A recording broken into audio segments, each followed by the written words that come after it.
Bismillahirrahmanirrahim. Bismillahirrahmanirrahim. Assalamualaikum warahmatullahi wabarakatuh.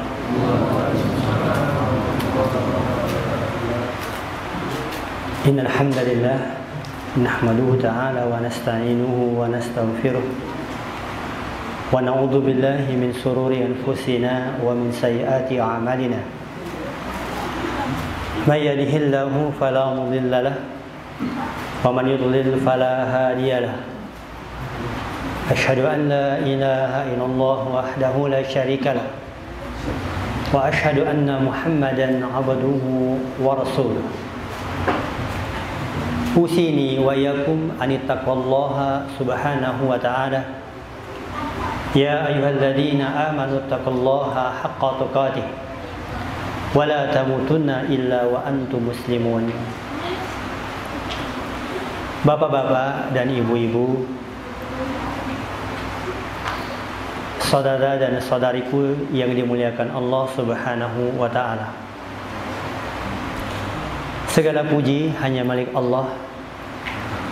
Dialah Allah Rabbul Alamin, yang tadi kita telah memujinya. Alhamdulillahi Rabbil Alamin. Segala puji hanya milik Allah, Rabb semesta alam. Artinya dialah Allah, pencipta alam, pemilik alam, pengatur alam, raja daripada alam semesta ini. Oleh karenanya kita berhak untuk memujinya. Kemudian yang kedua, kita bersyukur kepada Allah Subhanahu wa ta'ala karena pada malam hari ini sebuah anugerah, kenikmatan yang tiada tara. Kita dikumpulkan di rumah di antara rumah-rumah Allah Subhanahu wa ta'ala, dan kita insyaallah belajar mengajarkan satu sama lainnya. Kita datang berusaha untuk memenuhi panggilan Allah. Kewajiban dari antara kewajiban Allah Subhanahu wa ta'ala, yaitu menuntut ilmu. Sedangkan kita tahu bahwa ilmu itu adalah nur, cahaya dalam kehidupan. Kita semua memiliki mata. Mata itu kalau tidak punya cahaya, apalah arti sebuah mata? Dia tidak bisa melihat. Tetapi kalau mata itu memiliki cahaya, maka dia bisa melihat. Itulah arti kehidupan kita di dunia. Apalah arti kehidupan tanpa memiliki ilmu? Terutama ilmu yang membimbing kita untuk berjalan menuju Allah Subhanahu wa ta'ala. Terutama ilmu yang membimbing kita untuk menempuh jalan menuju syurga. Oleh karenanya suatu kenikmatan yang terindah apabila kita renungkan ketika Allah membimbing kita, mengenalkan kepada kita sebuah ilmu lentera dalam kehidupan, sehingga dengan ilmu tersebut kita bisa meraih cinta dan ridho dari kehidupan dari Allah Subhanahu wa ta'ala. Oleh karena tidak ada kenikmatan yang terbesar melainkan kita diberikan kemudahan untuk menempuh jalan menuju surga. Pada malam hari ini kita akan membahas sebuah hadis yang mungkin kita pernah mendengarnya. Setidaknya mungkin kita pernah membacanya. Alhamdulillah kalau kita pernah menghafalnya. Hadis yang diriwayatkan oleh Imam Tirmidzi dari jalan sahabat Abdullah bin Abbas radhiyallahu taala anhu. Mengapa kita membaca hadis sabda-sabda Rasulullah sallallahu alaihi wasallam? Karena itulah gizi hati kita, makanan hati kita. Rasulullah sallallahu alaihi wasallam berbicara, dia sedang membimbing kita.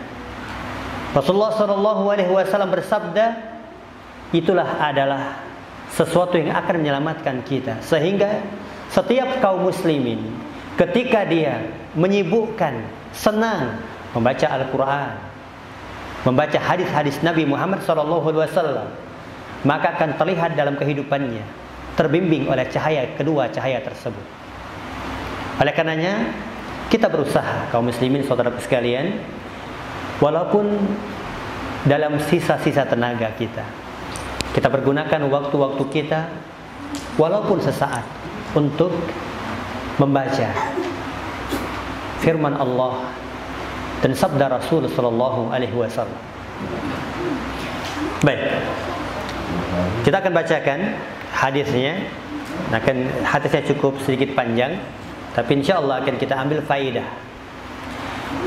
An Abil Abbas, Abdullah ibn Abbas radhiyallahu anhuma,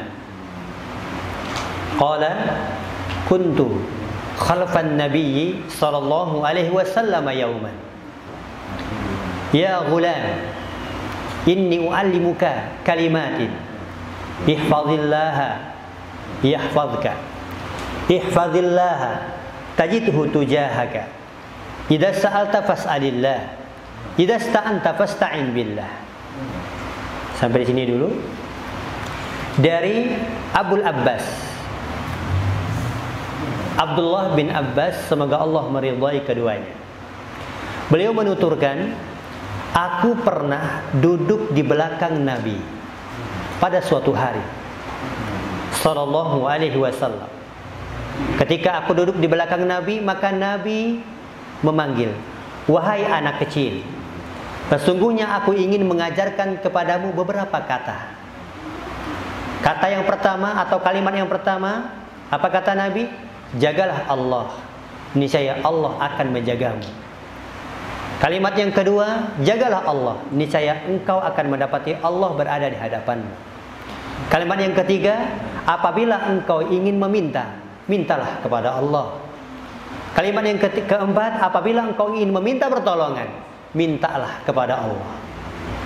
Kemudian Nabi melanjutkan, wa'lam annal ummata law ijtama'at ala yanfa'uka bi syai'in lam yanfa'uka illa bi syai'in qad katabahu Allahu lak. Seandainya umat ini mereka semuanya berkumpul untuk mendatangkan kemanfaatan kepadamu dengan sesuatu, mereka semua tidak bisa mendatangkan kemanfaatan tersebut melainkan sesuatu yang Allah telah tetapkan. Wa in istama'u ala yadurruka bi syai'in lam yadurruka illa bi syai'in qad katabahu Allahu alaik.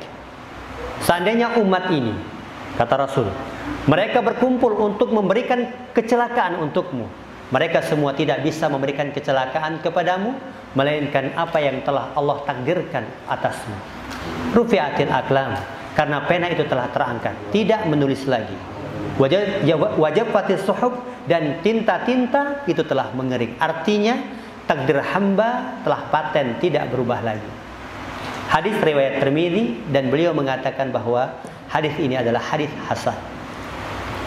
Baik kaum muslimin wal muslimah, azanallahu wa iyyakum. Beginilah ketika kita membaca hadis, hati terasa tenang, pendengaran kita pusatkan, dan kita ingin terus mempelajarinya. Baik, hadis ini dari jalan sahabat Abul Abbas, Abdullah bin Abbas radhiyallahu anhuma. Siapa yang kenal? Namanya adalah Abdullah bin Abbas.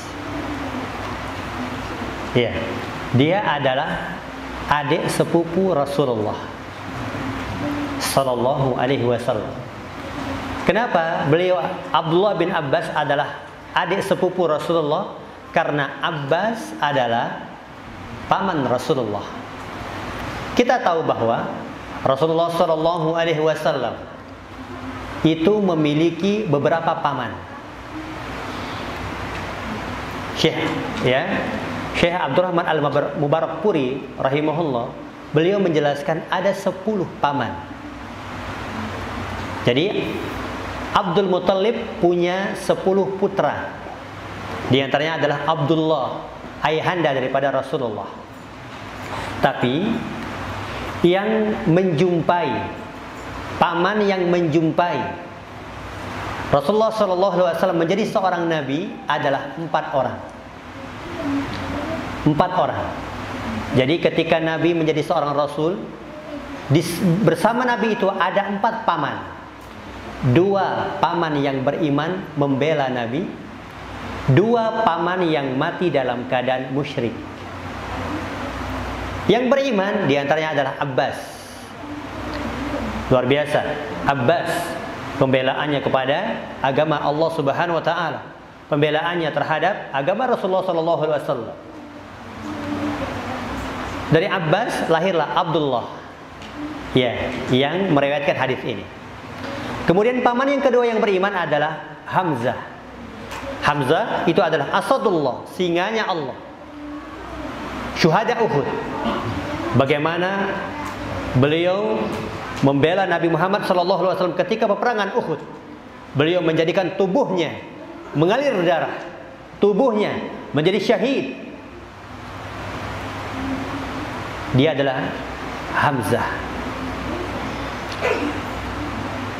Ini adalah 2 paman yang meninggal dunia dalam keadaan beriman kepada Rasulullah SAW. Ada lagi paman yang mati dalam keadaan musyrik. Yang pertama adalah Abu Thalib. Ketika Abdul Muttalib hendak meninggal dunia, maka Abdul Muttalib berpesan kepada putranya Abu Thalib untuk mengurusi Rasulullah SAW. Dan ternyata Masya Allah, Abu Thalib membela Nabi Muhammad SAW. Dia adalah pimpinan Quraisy. Quraisy itu adalah dari Arab, dan itu adalah Arab, ya, adalah suatu kabilah yang paling dihormati. Pimpinannya adalah Abu Thalib. Ya, maka Abu Thalib membela Nabi Muhammad SAW dengan hartanya, dengan kepemimpinannya, dengan tenaganya, dengan jiwanya. Tapi Masya Allah, ketika Abu Thalib hendak meninggal dunia, sudah sakratul maut, maka datanglah Nabi Muhammad SAW menghampiri. Dan Nabi Muhammad SAW ketika Abu Thalib sudah hampir meninggal dunia, maka Rasulullah katakan, "Qul ya ammi, la ilaha illallah, kalimatan uhajulaka biha indallah." Wahai Rasulullah, wahai Abu Thalib, wahai pamanku, ucapkanlah kalimat la ilaha illallah, sebuah kalimat yang engkau bisa persaksikan sebagai bukti bahwasannya keimananmu terhadap Allah Subhanahu wa taala. Maka di sana ternyata ada Abu Jahal. Ada 2 orang. Abu Jahal adalah pimpinan gembongnya daripada kemusyrikan. Maka Abu Jahal mengatakan, "Ya Abu Thalib, atarghabu millata Abdul Muttalib?" Wahai Abu Thalib, apakah engkau akan meninggalkan agamanya Abdul Muttalib? Maka Nabi mengatakan lagi, "Wahai pamanku, ucapkan la ilaha illallah, sebuah kalimat yang akan engkau bisa jadikan nanti sebagai bukti keimananmu kepada Allah." Abu Jahal terus mengatakan, "Wahai Abu Thalib, apakah engkau akan meninggalkan agama daripada nenek moyangmu?" Bingung Abu Thalib, berkecamuk antara mengatakan la ilaha illallah atau tidak. Maka Allah Subhanahu wa taala mentakdirkan Abu Thalib meninggal dalam keadaan musyrik. Kenapa sebabnya? Sedangkan Abu Thalib membela Nabi Muhammad SAW. Sedangkan Abu Thalib dalam hatinya betul-betul mengimani, betul-betul meyakini bahwasanya agama yang terbaik adalah agamanya keponakannya, agamanya Muhammad SAW. Sebabnya Abu Thalib tidak mau membaca 2 kalimat syahadat, mati dalam keadaan musyrik. Maka Nabi Muhammad SAW bersedih betul. Maka Nabi mengatakan, "Ya, la astaghfiranna lak ma lam anhu unha." Aku akan memintakan ampun kepada Allah terhadap engkau wahai pamanku selama aku belum dilarang untuk memintakan ampun terhadap dirimu. Makalah turunlah ayat, ya, maka nalin nabi walladzina amanu ayastaghfiru lil musyrikin walau kanu ulul qurba. Turunlah ayat dari firman Allah Subhanahu wa taala. Tidak layak bagi seorang nabi, tidak layak bagi seorang yang beriman untuk memintakan ampun orang-orang yang meninggal dalam keadaan musyrik walaupun itu adalah kerabat dekat. Maka Allah Subhanahu wa taala menghibur Nabi Muhammad sallallahu alaihi wasallam. Seraya Allah katakan, "Ya Muhammad, innaka la tahdi man ahbabta. Sesungguhnya engkau tidak bisa memberikan hidayah kepada orang yang engkau cintai. Abu Thalib meninggal dunia dalam keadaan musyrik. Abu Thalib nama aslinya adalah Abdul Harith. Ya, Abdul Harith. Al Harith itu adalah salah satu nama iblis ketika masih beriman di dalam surga. Al Harith. Iya. Kemudian paman yang kedua adalah Abu Lahab. Abu Lahab orang yang nomor satu memusuhi Nabi Muhammad SAW. Walaupun sebelumnya orang yang paling bergembira dengan kelahiran Nabi Muhammad SAW adalah Abu Lahab. Dia gendong Nabi Muhammad SAW. Dia terus bergembiranya luar biasa. Abu Lahab. Ketika Rasulullah SAW mulai mendakwahkan agama tauhid, mengajak beribadah hanya kepada Allah dan meninggalkan 360 patung yang di sekeliling Ka'bah, tinggalkan oleh kata Nabi Muhammad SAW. Maka di sinilah mulai berubah Abu Lahab, memusuhi Nabi Muhammad SAW.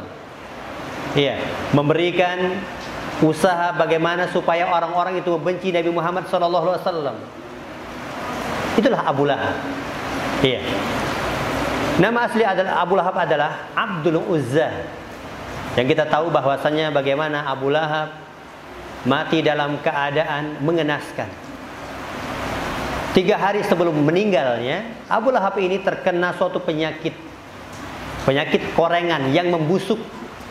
Jadi tidak ada yang mau mengurusinya.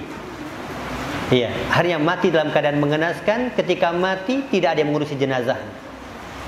Maka ya, kemudian mayatnya, bangkainya itu dilemparkan ke dalam lubang dan ditutupi dengan tanah.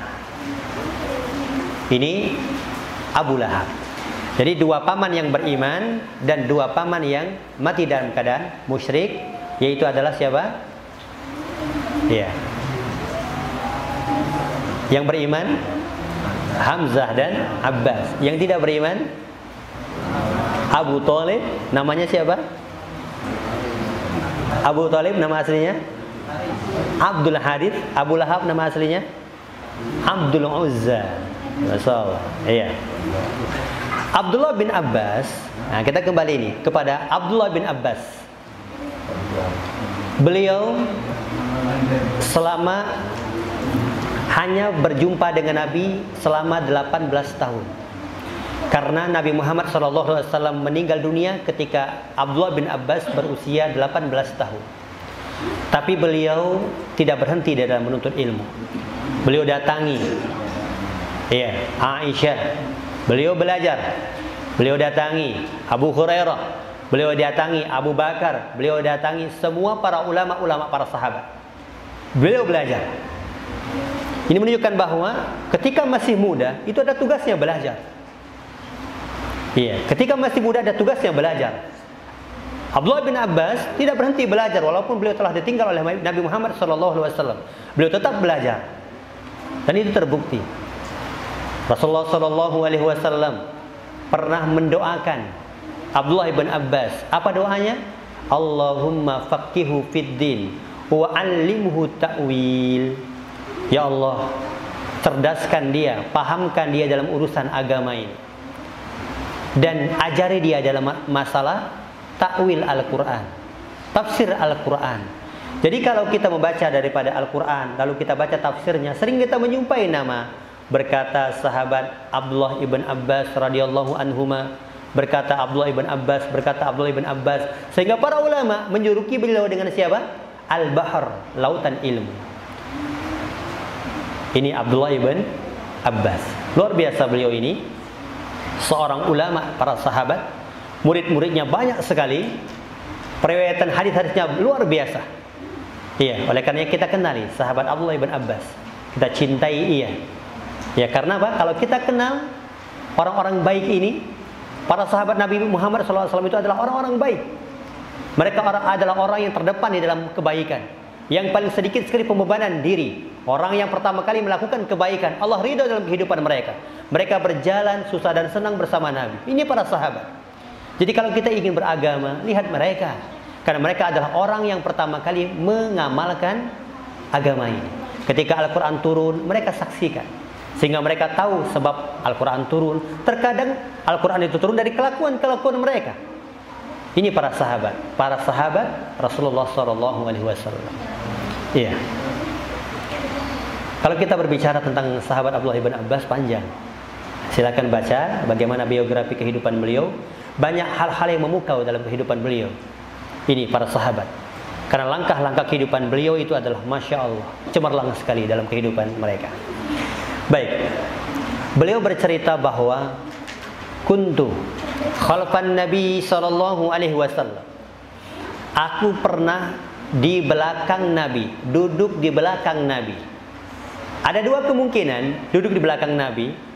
Kemungkinan yang pertama, Rasulullah berada di depan, kemudian Abdullah bin Abbas berada di belakang, seperti saya ini. Misalnya saya Rasulullah, di belakang saya ada Abdullah bin Abbas. Ini kemungkinan yang pertama, duduk di belakang. Kemungkinan yang kedua adalah dibonceng oleh Nabi. Dibonceng oleh Nabi Muhammad SAW. Iya, ada seorang ulama yang bernama Ibnu Mandah. Beliau membuat sebuah buku yang berjudul Ardabun Nabi SAW. Sahabat-sahabat yang pernah dibonceng oleh Nabi. Itu berjumlah 30 sahabat. Iya, Anas bin Malik pernah dibonceng oleh Nabi, Muadz bin Jabal pernah dibonceng oleh Nabi, di antaranya adalah Abdullah bin Abbas pernah dibonceng oleh Nabi. Dibonceng dengan apa? Seekor keledai saja. Ya, keledai itu di bawah kuda, di atas kambing. Bagaimana? Iya. Jadi di belakang Nabi maksudnya apa? Yang terpilih daripada pendapat ulama adalah dibonceng oleh Nabi Muhammad SAW. Ini bentuk tawaduknya Nabi. Beliau adalah pimpinan. Beliau adalah Rasulullah, manusia pilihan. Tapi ketika beliau dalam kehidupan, lihat ketawaduannya. Bukan beliau dibonceng, tapi beliau yang membonceng para sahabat-sahabatnya. 30 sahabat pernah dibonceng. Dan 30 sahabat ini bercerita bahwasanya aku pernah dibonceng oleh Nabi Muhammad SAW. Baik. Yauman, pada suatu hari. Kata Ibnu Abbas, pada suatu hari aku pernah dibonceng oleh Nabi. Ini menunjukkan bahwa kehidupan Nabi Muhammad SAW itu semuanya bermanfaat. Para sahabat pun kehidupan mereka itu bermanfaat. Hari-hari mereka itu bermakna. Hari-hari mereka itu memang betul-betul untuk Allah Subhanahu wa Ta'ala. Berbeda dengan kita. Mungkin hari-hari kita banyak untuk perkara dunia. Dari jam 7 pagi sampai jam 5 sore. Apa kerjaan kita? Dunia. Tapi para sahabat Masya Allah, iya, semuanya kehidupan mereka memang betul-betul berguna. Dan nampak ketika kehidupan itu berkah, maka kehidupan itu akan diambil manfaat dari orang lain. Ini bentuk daripada kehidupan yang berkah. Lihat para ulama kita, Al-Imam Syafi'i, Al-Imam An-Nawawi, Al-Imam Maliki. Semua para ulama kita, kehidupan mereka itu berkah. Walaupun mereka telah berabad-abad meninggal dunia, tapi seakan-akan mereka masih hidup. Buku-buku mereka dibaca oleh kaum muslimin. Ketika dibaca, rahimahullah, didoakan oleh kaum muslimin. Ya, ini adalah hidup yang bermanfaat. Hendaknya kita gunakan hidup kita ini bermanfaat. Kita cari berkahnya, supaya walaupun kita telah tiada, tapi tetap kita akan mendapatkan investasi pahala dari Allah Subhanahu wa Ta'ala. Baik. Kata Nabi Muhammad SAW ketika membonceng Abdullah bin Abbas, maka Nabi mengatakan, "Ya gulam." Apa artinya? Wahai anak kecil. Nah, ini menunjukkan bahwa Abdullah bin Abbas ketika mendengar ucapan ini, ketika beliau masih kecil. Gulam itu usia tamyiz. Itu namanya gulam. Kalau bayi namanya sobi. Kalau dalam bahasa kita 4 tahun ke bawah. Sobi, belum mengerti apa-apa. Ya, kalau gulam itu tamyiz dari 5 tahun sampai 14 tahun, itu gulam namanya. Ya, kalau 15 tahun sampai dia menikah itu namanya syabab. Kalau sudah tua namanya syekh. Nah, ini siapa yang sudah syekh di sini banyak ya. Nah, gulam anak kecil. Tamyiz itu adalah orang yang apabila ditanya dia bisa jawab. Fahmul hitab, waradul jawab. Itu namanya tamyiz. Nah, ketika beliau ini dibonceng oleh Nabi, diajari oleh Nabi, ya, ketika beliau menjadi masih anak kecil. Ya, ya gulam, wahai anak kecil. Apa faedahnya dapat kita ambil ketika kita ingin menyampaikan sesuatu, maka panggillah seseorang itu dengan panggilan yang dia senang. Kalau kita ingin misalnya supaya istri itu sholat, kita panggil istri itu dengan panggilan yang apa? Yang dia senang. Apa contohnya? Sayang, itu ya. Apa lagi? Bebek. Panggil kasih sayang. Atau anak. Kalau kita ingin mengajarkan anak itu supaya sholat misalnya, 7 tahun dia, kita didik dia untuk sholat, panggil dia dengan panggilan yang mereka senang. Ya, ini ya gulam.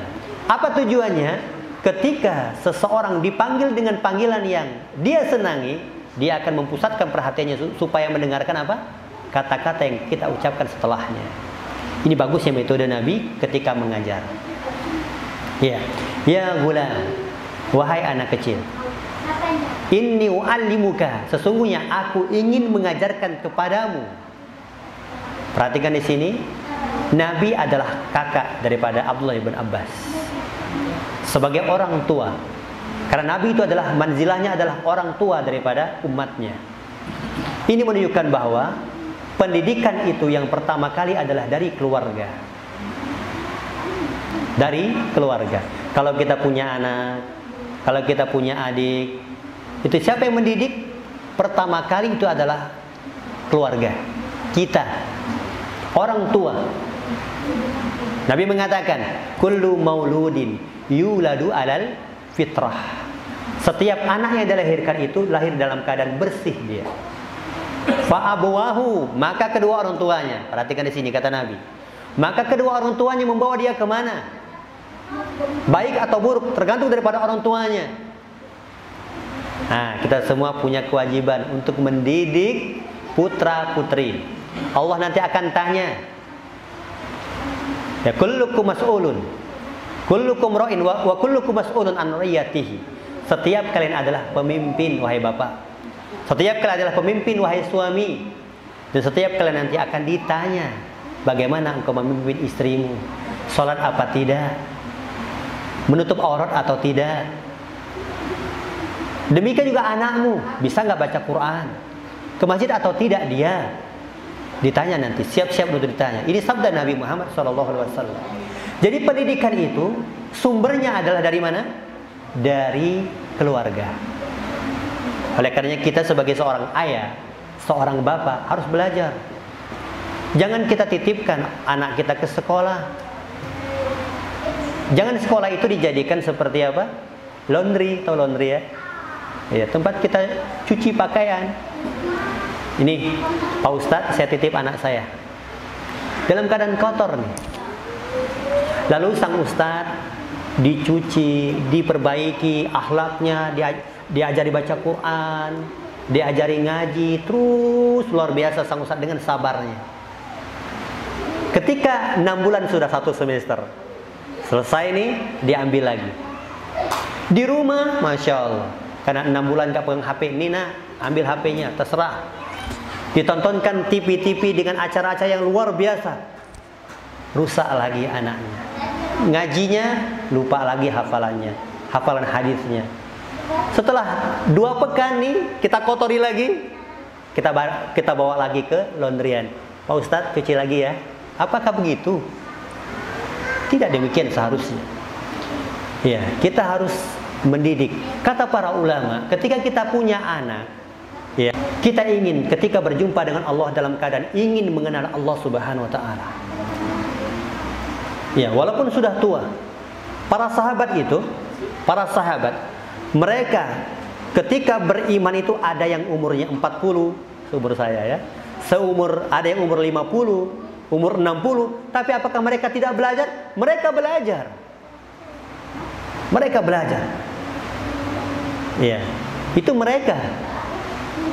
Indah kalau kita ini, Masya Allah, belajar baca Quran, belajar tauhid, belajar fikih, tata cara sholat yang benar, belajar tata cara wudhu yang benar, Masya Allah, belajar tata cara masalah jenazah. Bapak Ibu sekalian rahimani wa rahimakumullah, kita orang tua tidak berhenti belajar. Jangan henti belajar. Ya, jangan kita, silakan belajar, jangan contoh orang tua, jangan contoh bapak. Ini salah. Seharusnya orang tua itu memberikan contoh kepada anak-anaknya. Memberikan contoh yang baik. Jadi jangan salah kalau anak itu ya ketika membantah, nak sholat, bapak aja tidak sholat, kan begitu, sering terjadi kan. Nak jangan begitu, bapak aja begitu, pak, ya, seorang ibu, ada ibu-ibu di sini ya, seorang ibu itu bukan jeritan yang sangat merintih, menyakitkan itu ketika melahirkan, bukan. Tanya kepada ibu. Itu sebentar. Tapi yang paling menyakitkan bagi seorang ibu itu adalah ketika anaknya diperintah oleh sang ibu, lalu sang ibu itu mengatakan enggak. Itu yang paling menyakitkan bagi hati seorang ibu. Demikian juga bapak, bukan jerih payahnya sehingga ya badannya lesu, bercucuran keringatnya, bukan itu yang melelahkan, malah berbahagia seorang bapak. Tapi yang menyakitkan adalah bagi seorang bapak ketika anak diperintah oleh bapaknya, apa kata anaknya? Enggak. Itu yang paling menyakitkan. Jadi jangan sampai, ya, jangan sampai. Belum terlambat sebenarnya. Kita bisa mendoakan, kita bisa selagi hayat ini masih dikandung badan, selagi kita mampu untuk mendoakan anak putra putri kita, doakan. Karena doa orang tua kepada anaknya itu tidak ada hijab di antara Allah. Ya. Kemudian kita memperbaiki diri. Ya, kita memperbaiki diri dengan cara kita belajar. Mulai dari sekarang kita bersibukkan dengan belajar, berikan contoh. Luar biasa kalau seorang anak melihat orang tuanya datang ke masjid, dia sholat malam mendoakan anaknya hingga didengar oleh anaknya, luar biasa. Ya, jadi apalagi kita cari di dunia, semuanya kita telah rasakan. Makanan yang lezat, kita semuanya sudah memiliki kendaraan, kita semuanya sudah menikah, kita semuanya sudah punya putra dan putri. Tinggal kita mendekatkan diri kita kepada Allah Subhanahu wa ta'ala. Baik, kaum muslimin wal muslimat, a'azzanallahu wa iyyakum jami'an. Ini yang dapat kita ambil faedah daripada kata Nabi, ya gulam inni u'allimuka kalimatin. Sesungguhnya aku ingin mengajarkan kepadamu beberapa kalimat. Faedah yang selanjutnya yang dapat kita ambil bahwa Rasulullah SAW itu sangat senang, sayang sekali dengan anak-anak kecil. Iya. Seorang sahabat namanya adalah Aqra' ibn Habib. Ketika Rasulullah SAW sedang menggendong cucunya Al-Hasan, lalu beliau julurkan lidah beliau sehingga nampak, ya, Hasan ingin mengambil lidah Nabi Muhammad SAW yang merah. Maka peristiwa ini dilihat oleh siapa? Aqra' ibn Habib. Kata Aqra' ibn Habib, ya Rasulullah, aku itu memiliki 10 anak. Tidak pernah aku peluk, tidak pernah aku cium, tidak pernah aku gendong. Sudah lahir, sudah aku serahkan kepada ibunya. Aku sibuk di luar mencari nafkah. Aku nggak tahu anak ini ternyata sudah besar. Aku ini tidak tahu anak ini ternyata sudah begini. Aku nggak tahu. Kata Nabi Muhammad SAW, ya, man la yarham la yurham. Barang siapa yang tidak menyayangi, maka dia tidak akan disayangi. Masya Allah ucapan Nabi. Kalau kita ingin disayangi oleh putra-putri kita nanti, sayangi mereka di kala ini.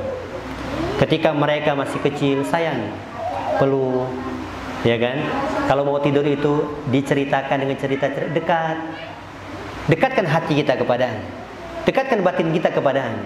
Jangan kasar kepada anak, dikit-dikit pukul, dikit-dikit ceramah, dikit-dikit marah. Sayangi mereka. Mereka itu dunianya bermain. Coba kalau kita punya anak yang nggak mau bermain, dia banyak kelimpungan juga kita. Tapi kalau anaknya Masya Allah, dia ceria, dia agak nakal, ya itu dunia anak nakal memang. Tapi kita senang. Ya, sayangi putra-putri kita supaya ketika kita tua mereka menyayangi kita. Kan al-jaza min jinsil amal. Karena balasan itu tergantung daripada jenis amalan kita. Kalau kita menyayangi mereka, Allah akan menundukkan hati mereka dengan menyayangi kita di waktu tua. Mereka akan doakan kita, Allahumma fir, Rabbi ghfirli, ya Allah ampuni aku, wali walidayya, dan kedua orang tuaku. Rabbi ghfirli wali walidayya, warhamhuma, ya Allah sayangi keduanya, sayangi kedua orang tuaku, kama rabbayani shaghira, sebagaimana keduanya menyayangi aku, menterbiahku, mendidikku di waktu kecil. Luar biasa kalau ada seorang anak lalu mendoakan dengan doa ini untuk kedua orang tuanya. Dan Allah Subhanahu wa taala pasti mengabulkan doa anak untuk kedua orang tuanya. Ini. Kemudian ma'asyiral muslimin wal muslimat rahimani wa rahimakumullah. Beberapa kalimat yang ingin Nabi sampaikan kepada sahabat Abdullah bin Abbas. Kalimat yang pertama adalah ihfazillaha yahfazka. Jagalah Allah, niscaya Allah akan menjagamu. Ya. Lafaz ini jangan kita pahami dengan pemahaman kita. Kalau kita memahami jagalah Allah, berarti Allah itu Berarti Allah itu butuh penjagaan kita. Seperti kita menjaga sang raja, butuh security, butuh sapam. Tidak demikian. Apa maksud jagalah Allah? Ya. Maksudnya adalah jagalah batasan-batasan agama Allah. Karena agama Allah ini punya batasan. Batasannya adalah keharamannya. Jangan sampai kita tercebur ke dalamnya. Ini adalah menjaga Allah, menjaga syariat Allah. Bagaimana bentuk menjaga syariat Allah? Kita pelajari syariat Allah seperti kita pada malam hari ini. Kita menjaga Allah, menjaga daripada syariatnya.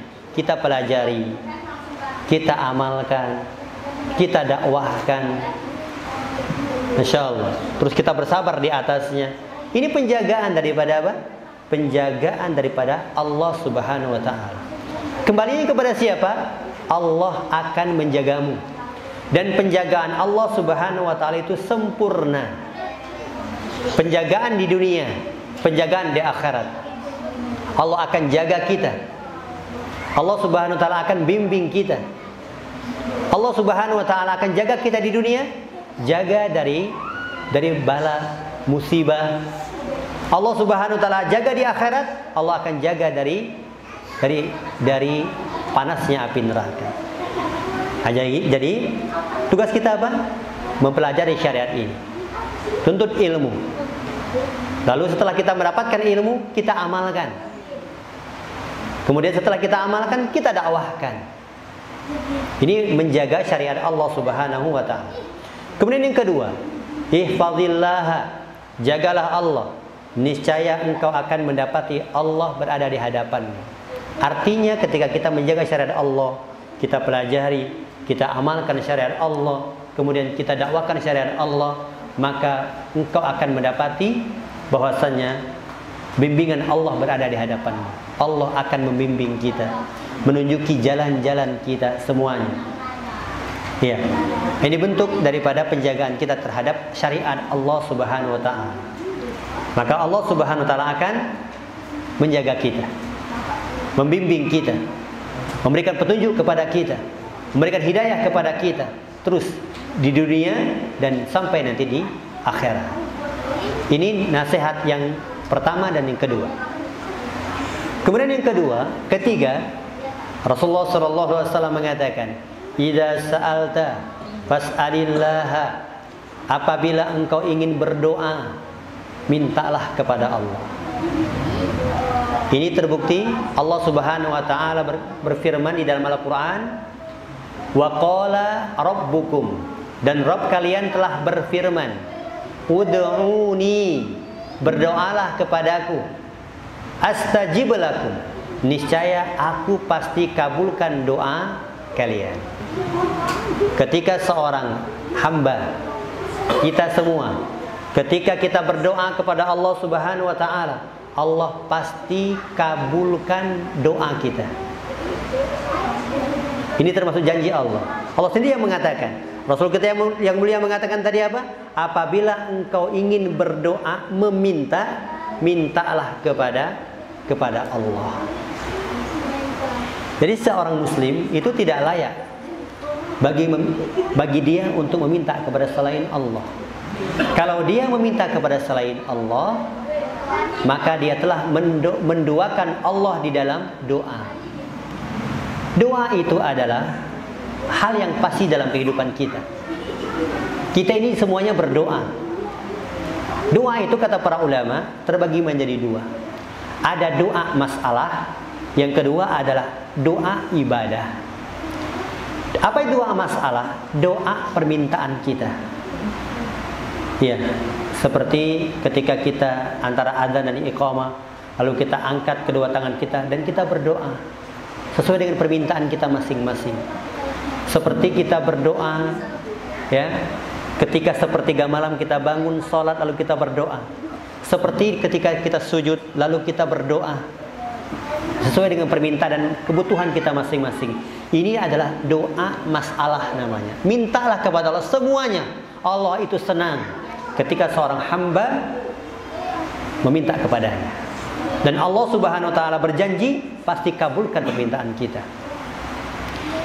Doa ibadah, ya, doa ibadah itu adalah ketika kita beribadah itu ada konsekuensi doa dalamnya. Misalnya kita sholat, apa tujuan kita sholat? Ada doa di dalam sholat itu, supaya Allah cintai kita, supaya Allah Subhanahu wa taala, ya, cegah dari kita perbuatan keji dan mungkar dengan kita bersedekah. Walaupun tidak terucap doa di situ, tapi pada hakikatnya itu adalah doa. Adzan dulu dah. Ya. Ya sudah terdengar adzan Isya? Ya, kita adzan dulu.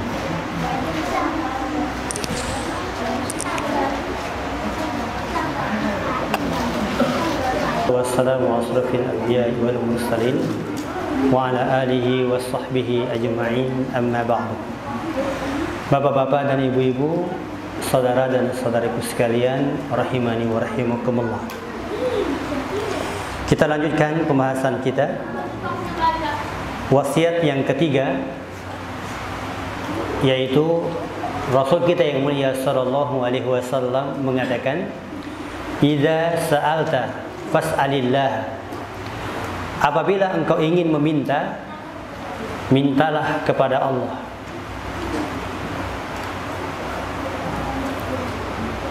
Meminta kepada Allah Subhanahu wa taala artinya berdoa kepada Allah Subhanahu wa taala itu adalah ibadah. Dalam sabda yang lain, Nabi mengatakan ad-du'a'u huwal ibadah. Doa itu adalah ibadah. Dan ibadah itu adalah hak Allah. Karena tugas kita di dunia ini adalah untuk beribadah. Wa ma khalaqtul jinna wal insa illa liya'budun. Surah Az-Zariyat. Tidaklah aku ciptakan jin dan manusia kecuali hanya untuk beribadah kepadaku. Jadi kita hidup di dunia ini tujuannya adalah untuk beribadah. Doa adalah ibadah. Ketika doa itu ditujukan kepada selain Allah, berarti kita berdosa. Kita berdosa. Makanya Allah Subhanahu wa taala mengatakan, "Innal ladzina yastakbiruna an ibadati sayadkhuluna jahannama dakhirin." Orang-orang yang tidak mau berdoa kepadaku, tidak mau beribadah kepadaku kelak pada hari kiamat, maka dia masuk ke dalam neraka jahanam dalam keadaan hina. Jadi jangan sampai kita tidak berdoa kepada Allah. Karena kita ini butuh kepada Allah. Jangan sampai ketika berdoa itu berdoa kepada selain Allah. Ya, misalnya berdoa kepada ruhnya orang-orang yang telah meninggal dunia. Kita minta kepadanya. Apa kata Allah terhadap perbuatan ini? Allah katakan, in tad'uuhum, manusia, wahai manusia, jika kalian berdoa kepada mereka, in tad'uuhum la yasma'u du'aakum, mereka semua yang kalian doai itu, yang kalian mintai itu, mereka semua tidak bisa mendengar doa-doa kalian. In tad'uuhum la yasma'u du'aakum. Lalu apa manfaat kita meminta kepada orang-orang yang telah meninggal dunia? Walau sami'u, seandainya mereka bisa mendengar. Allah berandai ini, sedangkan perandaian Allah itu tidak akan bisa terwujud. Walau sami'u mastajabu lakum, mereka semua tidak bisa mengabulkan doa-doa kalian. Lalu apa guna, manfaat kita meminta kepada orang-orang yang telah meninggal dunia? Mintalah kepada Allah. Innallaha huwar razzaqu dzul quwwatil matin. Allah itu adalah zat yang maha pemberi rezeki. Dzul quwwah, kokoh, kuat, matin. Jadi maha pemberi rezeki, yang maha kuat, lagi maha kokoh. Jadi apa yang kita lakukan ketika kita meminta kepada Allah, pasti Allah kabulkan. Ketika kita meminta kepada selain Allah, mereka semua tidak bisa mendengar. Seandainya bisa mendengar, mereka semua tidak bisa mengabulkan doa kita. Ini Allah yang mengkabarkan kepada kita. Baik, meminta kepada selain Allah itu tidak semuanya terlarang. Ada yang boleh meminta kepada selain Allah. Ya, tapi dengan 4 persyaratan. Harus ada syaratnya. Syarat yang pertama, yang kita mintai itu adalah orangnya masih hidup. Kalau orang yang mati, tadi mereka tidak bisa mendengar. Orangnya hidup. Syaratnya orang hidup. Ya. Dan hadir. Apa hadir? Ada di hadapan kita. Misalnya kamu kan mau umroh nih. Nah, minta doanya ya. Nanti di depan multazam atau di tengah bersafar, tengah perjalanan, doakan saya pula supaya bisa ke sana. Boleh ini? Boleh dengan syarat orangnya masih hidup dan dia ada di hadapan kita, ataupun kalau tidak ada bisa pakai telepon. Ya, misalnya orang di Mekah sana, lalu kita doa di sini. Ya, siapa begitu? Nanti tolong sampaikan ini saya ini. Tapi kalau kita telepon misalnya, di sana dia di Mekah, kita minta pertolongan kepadanya, minta bantuan atau minta didoakan, boleh. Ini syarat. Orangnya hidup, orangnya ada di hadapan, atau ada perantara yang bisa menghubungkan permintaan kita. Syarat yang ketiga adalah orangnya mampu. Mampu. Misalnya orang yang tidak mampu, misalnya orang yang cacat, lalu kita minta pertolongan kepadanya, tolong angkatkan galon. Ya, sedangkan dia tidak bisa jalan, lumpuh dia. Nah, maka ini namanya kezaliman kepadanya, melecehkan dia. Syarat yang keempat, dalam perkara yang diperbolehkan. Ya, ini 4 syarat ketika meminta kepada selain Allah Subhanahu wa ta'ala.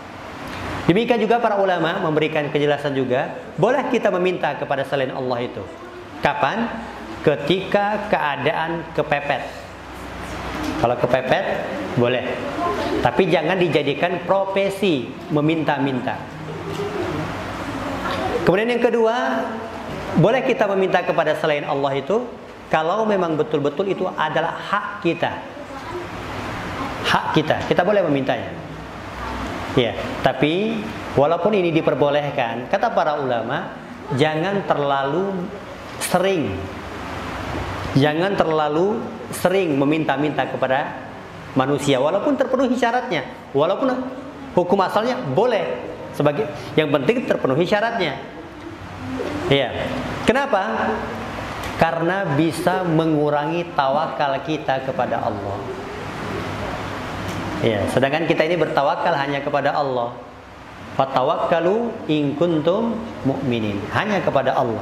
Wa 'alallahi fatawakkalu in kuntum mu'minin. Kemudian yang kedua, kita itu terlalu banyak meminta-minta kepada orang, itu bisa menyakiti hati orang. Sekali kita minta, mungkin orang bisa memberi. Kali yang kedua, mungkin bisa lagi dia memberi. Kali yang ketiga, kali yang keempat, mungkin dia sakit hatinya. Orang ini kok minta-minta terus. Ya.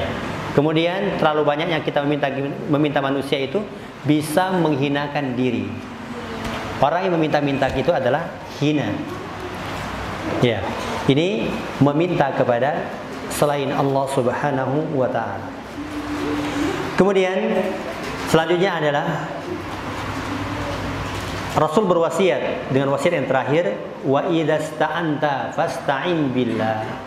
Apabila engkau ingin meminta pertolongan, mintalah kepada Allah Subhanahu wa taala. Kalau kita masih ada masalah, pasti kita memiliki masalah masing-masing sesuai dengan kemampuan masing-masing. Kalau ingin meminta pertolongan, mintalah kepada Allah. Pasti Allah uraikan masalah kita. Tapi ingat, sebelum kita meminta pertolongan itu, perbaiki hubungan kita kepada Allah terlebih dahulu. Sebagaimana ikrar perjanjian kita di hadapan Allah. Barusan tadi kita berikrar. Apa ikrar kita, janji kita? Iyyaka na'budu wa iyyaka nasta'in. Itu adalah janji kita di hadapan Allah. Dalam sholat 17 kali kita ikrarkan itu. Ya Allah, hanya kepadamu kami beribadah. Hanya kepadamu kami meminta pertolongan. Nah, kata para ulama, sebelum kita meminta pertolongan kepada Allah, perbaiki dulu hubungan kita kepada Allah. Bagaimana hubungan kita kepada Allah itu? Ibadah. Al-Imam Ibnu Katsir rahimahullah mengatakan, ibadah itu adalah at-tariqul mu'abbad, suatu jalan untuk menghambakan diri kepada Allah. Jadi kalau kita beribadah kepada Allah, berarti kita ini meyakini kita hamba, Allah adalah Rabb kita. Kalau kita tidak beribadah, kita sombong di hadapan Allah. Lalu apa yang kita banggakan di hadapan Allah? Kita ini miliknya. Kita ini lemah. Kita ini adalah yang diciptakan oleh Allah Subhanahu wa taala. Jadi kita harus mengakui diri kita ini adalah seorang hamba. Iyyaka na'budu wa iyyaka nasta'in. Perbaiki hubungan kita kepada Allah.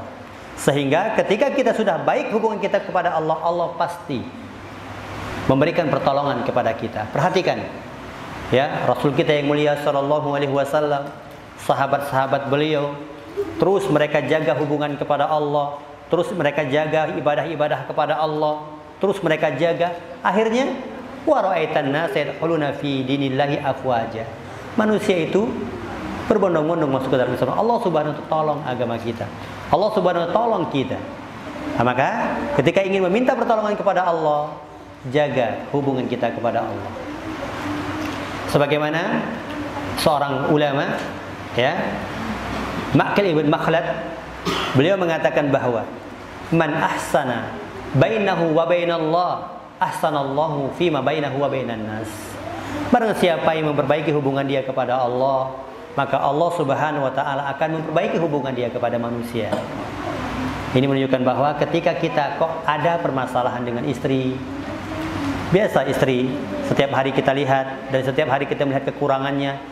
Istri pun demikian, setiap hari dia lihat kita, dia melihat kekurangan kita, pasti ada sesuatu yang terjadi. Nah, perbaiki hubungan kita kepada Allah. Niscaya Allah akan memperbaiki hubungan kita kepadanya. Baik. Kemudian Nabi Muhammad SAW berpesan, seandainya manusia, kata beliau, mereka berkumpul semuanya untuk mendatangkan kemanfaatan kepadamu, mereka semua tidak bisa mendatangkan kemanfaatan kepadamu melainkan apa yang telah Allah tetapkan. Jadi jangan khawatir. Walaupun manusia berkumpul, ya, untuk memberikan kecelakaan untuk kita, tapi kalau Allah tidak berkehendak, tidak akan terjadi kecelakaan untuk kita. Demikian juga jangan terlalu merasa aman kita. Oh, kita orang banyak, ya kan? Oh, kita orang kuat-kuat.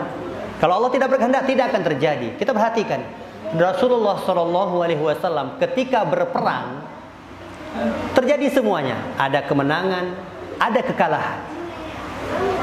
Ya, ketika para sahabat sudah mulai mereka merasa, oh kita sudah kuat, oh kita sudah banyak.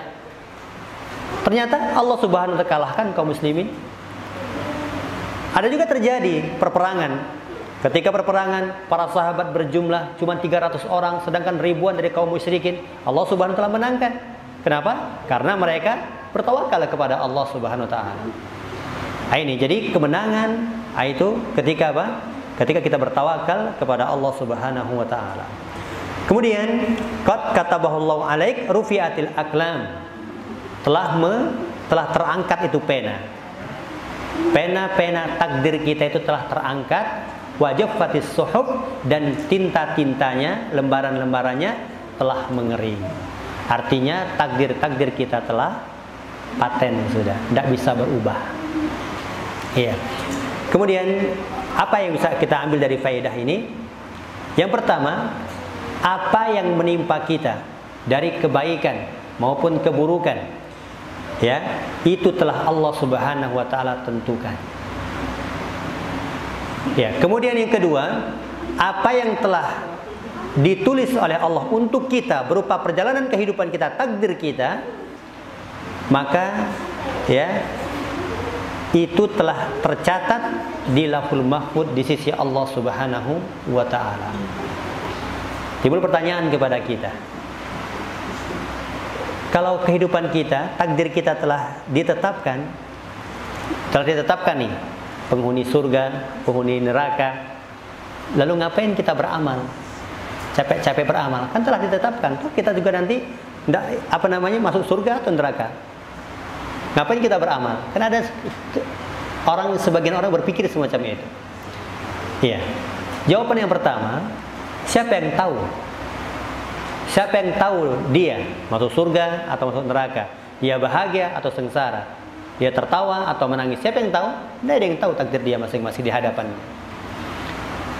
Ya. Oleh karenanya Nabi Muhammad SAW berpesan kepada kita, dan perasaan ini sudah ada di zaman para sahabat. Ya Rasulullah, kan sudah ditetapkan semuanya, ngapain kita beramal? Kata para sahabat. Nabi mengatakan, i'malu, beramalah kalian. Innama tayassaru lima khuliqa lahu. Beramalah kalian, maka Allah Subhanahu wa ta'ala akan mempermudah dengan apa yang kalian telah diciptakan. Rasulullah SAW memerintahkan kita untuk beramal. Tapi amal apa yang kita harus beramal? Nih, Allah Subhanahu wa ta'ala telah sempurna. Allah telah menurunkan Al-Quran. Al-Quran itu adalah Al-Furqan. Ini jalan kebaikan, ini jalan keburukan, pembeda. Al-Quran itu Al-Huda, petunjuk untuk orang-orang yang bertakwa. Al-Huda itu berbagai macam namanya. Al-Quran itu telah dijelaskan semuanya. Ini jalan kebaikan, jalan menuju surga, ini jalan keburukan, jalan menuju neraka. Tidak cukup di situ. Allah Subhanahu wa ta'ala utus ke tengah-tengah manusia seorang Rasul untuk menjelaskan. Al-Quran dijelaskan oleh beliau. Kita dibimbing, dijelaskan ini nih, hati-hati. Ini jalan-jalan yang buruk. Ini kesinilah engkau, jalan-jalan yang baik. Berarti kita harus beramal apa? Kita semuanya ingin masuk ke dalam surga. Kita semuanya ingin selamat. Maka kita beramal sesuai dengan petunjuk daripada Rasulullah SAW itu. Jadi kalau ada orang yang beramal, toh amalannya ya buruk, lalu dia masuk ke dalam neraka, jangan salahkan Allah, salahkan diri dia. Mengapa dia memilih jalan tersebut? Allah Subhanahu wa ta'ala sudah memberikan jalan. Ini Al-Quran, ini hadis, ini kemudian ini Rasulullah telah dijelaskan semuanya. Kalau ingin mendapat petunjuk, baca Quran, datang ke pengajian, tanyakan fasalu ala dzikri in kuntum la ta'lamun. Allah Subhanahu wa ta'ala sempurna memerintahkan kepada kita memilih jalan. Ya, tidak ada alasan lagi bagi kita. Kenapa kok masih bermaksiat? Mengapa kok masih memilih jalan yang buruk? Baik. Kemudian ada pertanyaan lagi. Di dalam sebuah hadis Nabi Muhammad SAW mengatakan, "Man ahabba ayyabsuta rizqahu." Barang siapa yang ingin kembangkan rizkinya. Ya, dikembangkan rizkinya, ditambah rizkinya. Kemudian wa yansa'u lahu atharahu, barang siapa yang ingin dipanjangkan umurnya, falyasil rahimahu, maka hendaknya dia menyambung tali silaturahmi. Berarti kalau kita menyambung tali silaturahim, berarti rezeki kita apa? Bisa bertambah, umur kita bisa panjang, bertambah umurnya. Loh, katanya tadi sudah ditakdirkan, sudah tidak ada lagi perubahan. Takdir manusia, rizkinya, kemudian ajalnya. Kata Nabi Muhammad SAW, barang siapa yang menyambung tali silaturahim, maka rizkinya akan bertambah, umurnya akan bertambah. Sepertinya kontradiksi. Sepertinya apa ini? Bertolak belakang antara dua hadis ini. Tidak. Ya, kita jawab bahwa jawab yang pertama, kata Nabi, barang siapa yang menyambung tali silaturahim, maka akan bertambah umurnya, akan bertambah hartanya. Maksudnya bertambah di sini adalah bukan bertambah nilainya, tapi bertambah keberkahannya. Memang dia telah meninggal dunia, tapi Masya Allah hartanya berkembang. Karena hartanya tersebut diwakafkan untuk masjid, diwakafkan untuk pondok pesantren, diwakafkan untuk jalan-jalan kebaikan. Sehingga orang yang menggunakannya, sehingga pahalanya terus mengalir. Dia sudah meninggal dunia, tapi pahala terus mengalir kepadanya. Berarti apa? Berkah daripada umurnya, hartanya. Ini jawab yang pertama. Yang kedua, ya, catatan amal, catatan kita ini, catatan takdir kita ini, itu ada dua. Pertama, ada di sisi Allah yang dinamakan dengan Lahul Mahfuz. Paten di situ, telah terangkat pena, telah mengering tintanya, tidak bisa berubah lagi. Catatan kedua, ada di sisi malaikat. Ada di dalam hadis Ibnu Mas'ud. Ketika Nabi Muhammad SAW menjelaskan proses penciptaan manusia. Ketika seseorang sudah berumur di dalam rahim ibunya 120 hari atau 4 bulan, maka Allah utus kepada janin ini malaikat. Maka Allah perintahkan untuk tiupkan ruh. Allah subhanahu wa ta'ala perintahkan untuk mencatat 4 hal terhadap janin ini. Apa? Rizkinya, amalnya, rizkinya, ajalnya, amalnya, kerjaannya apa di dunia. Nah, kemudian nanti kehidupannya itu senang atau susah. Nah, ini ada di tangan malaikat. Nah, yang tidak bisa berubah itu adalah sesuatu yang catatan yang ada di sisi Allah di Lahul Mahfuz sebagaimana dalam hadis ini. Adapun yang bisa berubah itu adalah catatan yang ada di tangan malaikat. Itu bisa berubah. Bisa dipahami ini masalah takdir. Masalah takdir ini sulit Bapak-bapak sekalian. Oleh karenanya Rasulullah SAW ulangi ketika malaikat Jibril bertanya, ya Muhammad, akhbirni anil iman. Wahai Muhammad, kabarkan kepadaku apa itu iman. Maka Rasulullah jawab, al-imanu antu'minu billahi, engkau beriman kepada Allah, wa malaikatihi wa kutubihi wa rusulihi wal yaumil akhir. Engkau beriman kepada malaikatnya, beriman kepada kitabnya, beriman kepada rasul-rasulnya, beriman kepada hari akhir. Giliran iman kepada takdir, Rasul ulangi, wa tu'mina, engkau beriman kepada takdir baik dan buruk. Ini menunjukkan bahwa permasalahan masalah takdir itu agak sulit dipahami. Ya, butuh daripada konsentrasi. Ya, dari apa? Bab keimanan kepada takdir ini. Maka seharusnya ada kajian khusus untuk beriman kepada takdir. Karena agak butuh perhatian khusus. Adapun iman kepada Allah, iman kepada Rasulnya, iman kepada malaikat, mungkin kita bisa ya enggak terlalu fokus, ya enggak terlalu apa? Memberikan perhatian khusus. Baik, kaum muslimin wal muslimah azanallahu wa iyyakum jami'an. Ini ada beberapa wasiat dari Rasulullah sallallahu alaihi wasallam yang hendaknya ya kita perhatikan, karena kita semuanya di dalam kehidupan ini tentunya menginginkan suatu keselamatan. Ya, menginginkan suatu keselamatan. Ya, keselamatan itu ketika kita mengikuti orang-orang yang telah selamat. Ya, kalau kita ingin masuk surga, mengikuti orang-orang yang sudah jelas masuk ke dalam surga. Siapa yang telah jelas masuk ke dalam surga? Rasulullah dan para sahabat-sahabatnya. Nah, makanya kita kalau ingin ya selamat, kalau ingin masuk surga, kita tempuh perjalanan kehidupan kita ini untuk mencontoh mereka. Ya, mencontoh mereka. Kita pelajari kehidupan Rasulullah. Kita pelajari daripada kehidupan para sahabatnya Abu Bakar, Umar bin Khattab, kemudian Utsman bin Affan, terus. Ya, sehingga kita kalau mengenal mereka, kita akan mencintai mereka. Rasul katakan, al-mar'u ma'aman ahabba. Seseorang itu bersama orang yang dia cintai. Ya, Pak, hari kiamat nanti dia akan bersama apa? Orang yang dia cintai. Kalau yang kita cintai adalah Rasulullah, para sahabat-sahabatnya, Masya Allah, kita berdiri, berjalan di belakang mereka, duduk bersama mereka. Walaupun kita tidak pernah bertemu dengannya, tapi kita berusaha untuk mengenalinya, sehingga Allah tumbuhkan rasa cinta itu kepada mereka.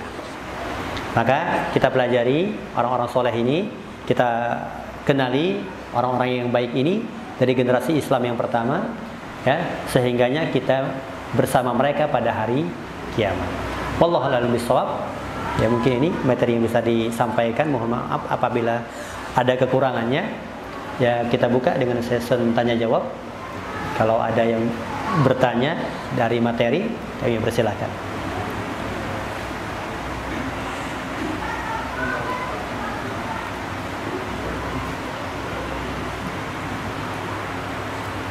Tidak bertanya itu?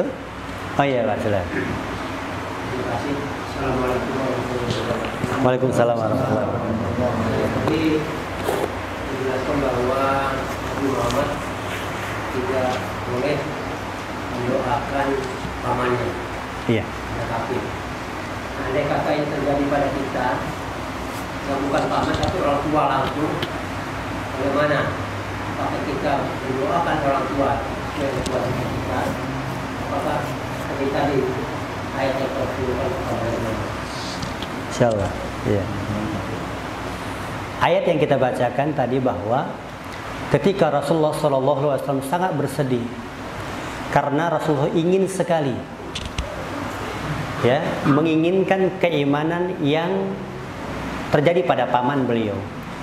Karena paman beliau itu telah membantu, membimbing, menjaga luar biasa dalam kehidupan Nabi. Punya jasa dalam dakwah Nabi Muhammad SAW. Tapi Allah mentakdirkan yang lain, mati dalam keadaan musyrik. Ya. Lalu Allah Subhanahu wa taala katakan, "Maka nalin nabi walladzina amanu." Tidak layak bagi seorang nabi walladzina amanu, dan orang-orang yang beriman, kita, ayastaghfiru, untuk memintakan ampun kepada orang-orang musyrikin, walau kanu ulul qurba, walaupun yang, ya, kaum musyrikin itu adalah kerabat dekat. Kerabat dekat ini adalah orang tua. Kenapa? Misalnya, maaf, ketika orang tua kita, maaf ya, dalam keadaan musyrik misalnya, kafir, maaf ya, lalu kita doakan, tidak akan sampai. Tidak akan sampai. Apa kata Allah Subhanahu wa taala? Ketika Nabi Nuh alaihissalam, ya, Nabi Nuh alaihissalam, dia kan punya putra beliau. Dia bernama siapa? Siapa nama putra Nabi Nuh? Yang kita wanada, ketika Nabi Nuh panggil, ya wahai anakku, naiklah batra ini. Tidak ada yang bisa menyelamatkan dari azab Allah Subhanahu wa taala. Ayo naik.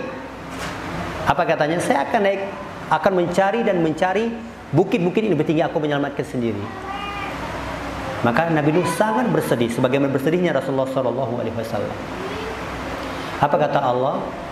Allah katakan dengan makna, sesungguhnya itu bukan anakmu wahai Nuh, li'annahu ghairus soleh, karena dia bukan soleh. Ini Nabi Nuh punya putra. Demikian juga, ya kan? Demikian juga bapak daripada siapa? Nabi Ibrahim. Siapa namanya? Azar. Bapak kandungnya mati dalam keadaan musyrik. Ini Nabi Ibrahim, Khalilullah, Abul Anbiya, bapaknya para nabi. Nah ini. Jadi kita harus, ini bukan perasaan yang harus kita gunakan ya, tapi iman. Karena Allah kabarkan semacam itu. Ini menunjukkan bahwa hidayah itu bukan di tangan kita. Hidayah itu di tangan Allah. Kalau Allah tidak menghendaki, tidak akan terjadi. Kalau Allah menghendaki, akan terjadi. Rasulullah SAW pamannya sangat sayang betul, ingin sekali. Bahkan Nabi kunjungi, dan Nabi sudah berusaha, wahai pamanku, ucapkan la ilaha illallah.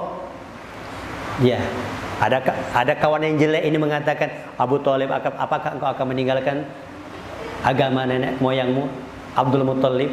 Terus akhirnya apa? Inilah bahaya teman yang buruk ya. Dari hidup sampai mati terus mengerongrong, mengajak kepada keburukan. Itu bahaya teman yang buruk. Jadi pertanyaan tadi Bapak, kalau orang tua kita adalah seorang muslim, kalau kita doakan adalah suatu kewajiban. Ya, kalau dia adalah seorang muslim, Masya Allah. Ya, kalau dia adalah seorang non muslim, ya, apa gunanya? Apa gunanya kita ini? Karena apa? Karena akhir kehidupan dia tertutup dengan apa? Dengan tidak beriman. Perantara jalan hubungan itu adalah keimanan. Keimanan. Ya, Islam. Islam itu adalah perantara. Makanya, ya, Islam itu adalah Masya Allah. Ya, Islam itu adalah penghubung. Kita semuanya adalah saudara semuanya. Innamal muslim ikhwatun. Ya. Al mu'min akhul muslim. Nah, gitu kan? Jadi kita bersaudara semua. Kenapa? Diikat dengan iman. Nah, ini jadi itu ya Pak. Nah, ketika ya bukan non muslim siapapun dia, Allah Subhanahu wa taala larang untuk memintakan ampun. Jadi kalau ada orang kafir misalnya yang meninggal dunia, jangan kita ucapkan almarhum. Apa gunanya? Atau rahimahullah, apa gunanya? Ya, karena di sisi Allah Subhanahu wa taala saja apa? Tidak berarti. Allah katakan, "Wa man yusyrik billahi faka'annama kharra minas sama." Barang siapa bersyirik kepada Allah, ya kan? Dalam hadis Bara ibn Azib, hadisnya panjang tentang perjalanan ruh manusia. Hanya sampai kepada langit dunia saja. Kenapa? Karena semua malaikat itu menutup pintu-pintu mereka, pintu-pintu langit. Maka kharra minas sama, maka terjatuhlah ruh ini. Sehingga disambar oleh seekor burung atau dia diterbangkan oleh angin ke tempat yang jauh. Jadi tidak ada gunanya orang-orang kafir itu di sisi Allah Subhanahu wa taala. Makanya kita bersyukur sekali ketika kita sudah memiliki iman, kita berada di atas Islam. Sedangkan kita ini siapa?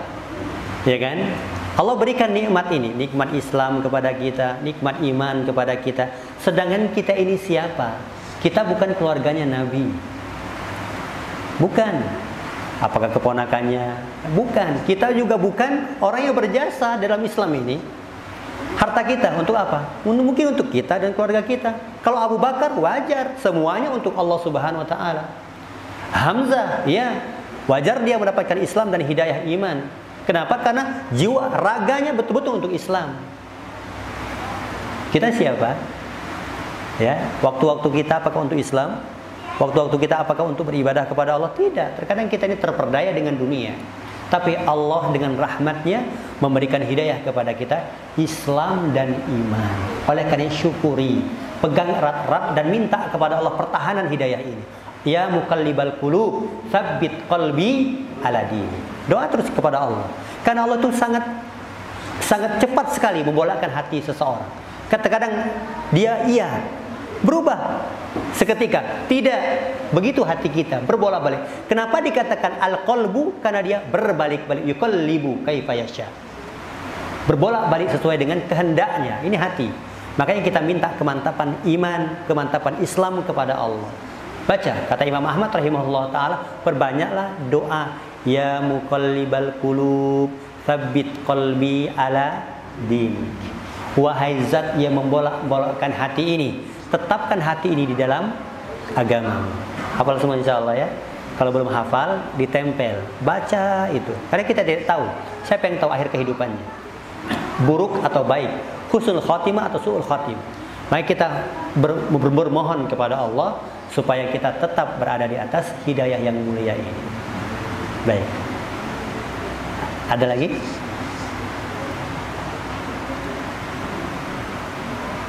Atau sudah kemalaman?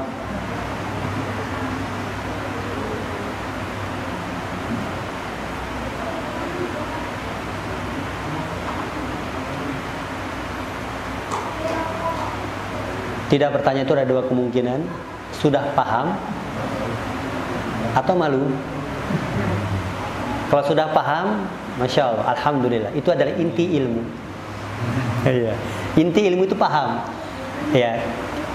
Kata para ulama dalam sebuah syair, wa'lam bi'annal ilma bitta'allum. Pertama, ilmu itu dipelajari. Ya.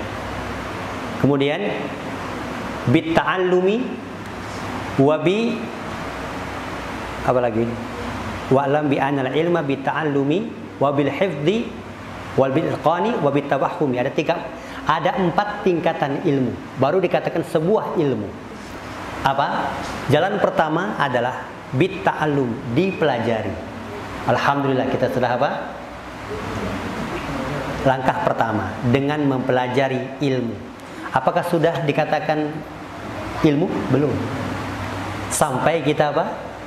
Menghafalkannya. Sudah hafal hadisnya ini? Belum berilmu kita. Ketika sudah menghafalkannya, diulang-ulang. Ya, sudah hafal tapi tetap diulang-ulang. Al-Imam Syafi'i rahimahullah taala ketika beliau membaca itu menghafal kitab Muwatta Imam Malik gurunya, itu diulang. Cara membacanya ditutup buku, dibacakan kepada gurunya. Hadatsana begitu. Diulang-ulang sampai ratusan kali. Masya Allah, diulang. Kemudian puncaknya adalah bittafahumi, ketika kita paham. Baru dikatakan sebuah ilmu yang melekat dalam hati kita. Kalau hanya sekedar baru belajar, itu belum berilmu kita. Ya kan? Baru hafal saja belum berilmu. Ya, orang yang hafalan satu Al-Quran, hafal semua, ketika dia belum paham, belum berilmu dia. Walaupun sudah hafil. Baik, ada lagi tadi? Tak ada? Pak.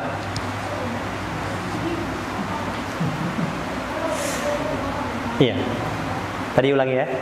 Orang yang malu bertanya itu, orang yang tidak bertanya itu kemungkinan sudah paham atau malu. Nah, malu ini sifat yang tercela. La yanalul ilma, kata Rasulullah, la yanalul ilmu mustakbirun wa mustahayyiyun. Ada 2 orang yang tidak akan pernah mendapatkan ilmu. Pertama adalah orang yang sombong. Nah, jangan sampai ya kita orang yang sombong itu, alah itu lagi pengajiannya, itu lagi ustadznya, pengajian lagi, sombong dia, berpaling, akhirnya Allah tutup hatinya dari kebaikan. Iya. Kemudian yang kedua adalah mutahayyiyun, orangnya malu. Nah, kita semua ngapain malu? Semuanya asalnya sama.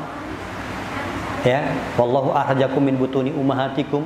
Allah yang telah mengeluarkan kalian dari perut ibu kalian, la ta'lamuna syai'an. Semuanya sama kita dalam keadaan tidak mengetahui sesuatu apapun. Terkadang orang itu Allah berikan duluan ilmu itu. Ya kan? Duluan dia diberikan ilmu duluan sehingga dia mengajari. Tidak menutup kemungkinan dia belajar kepada muridnya nanti. Nah, itulah. Ya.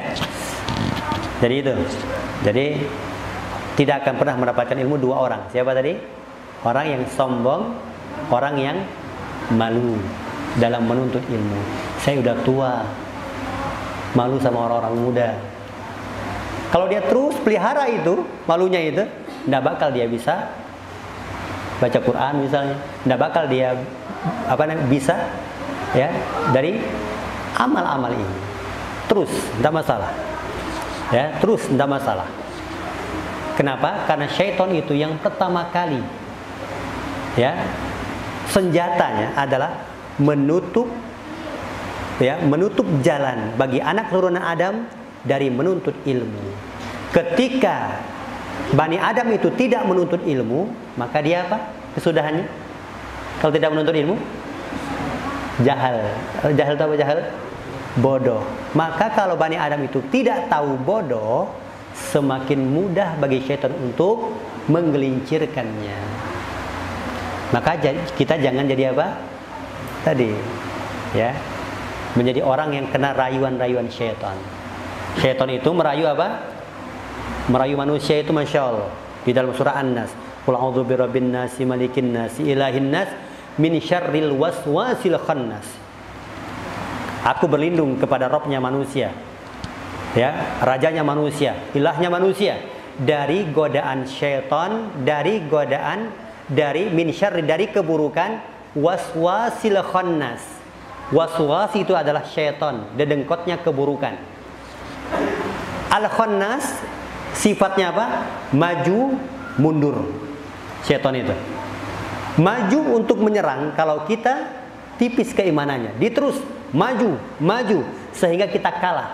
Jadi wajar kalau kita semangat di dalam menuntut ilmu itu lemah, semangat untuk ibadah itu lemah. Karena syaitan terus maju karena apa? Karena kita kurang zikir dan kurang ilmu.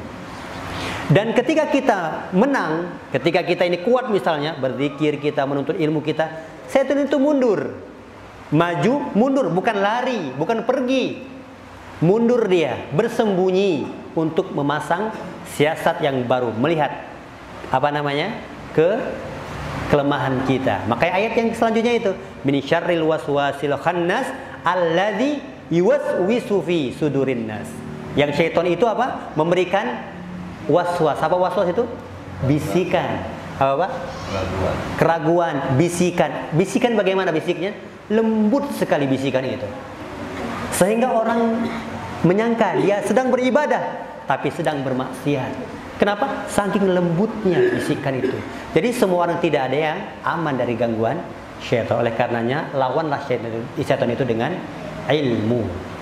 Ya, ilmu adalah senjata kita yang paling ampuh untuk melawan syaitan, karena syaitan itu berada di hadapan kita, di samping kanan, samping kiri, dan di belakang, untuk menggelincirkan kita dari ketaatan kepada Allah Subhanahu wa taala sampai hari kiamat. Baik, kalau tidak ada yang bertanya lagi, kita cukupkan sampai di sini. Mohon maaf apabila ada kekurangan dan ketidaksempurnaan, ya, karena kita manusia yang tidak ada yang sempurna. Di sana sini pasti punya kesalahan, dan itulah gunanya kita saling melengkapi. Mungkin hari ini saya duduk di sini dan tidak memungkinkan besok saya duduk dan minta ilmu kepada bapak-bapak sekalian, karena kita adalah seorang muslim, saling menguatkan, saling melengkapi. Ya, itulah seorang muslim. Ya. Kita tutup majlis ini dengan doa kafaratul majlis. Subhanakallahumma bihamdika asyhadu an la ilaha illa anta astaghfiruka wa atubu ilaik. Wassalamualaikum warahmatullahi wabarakatuh.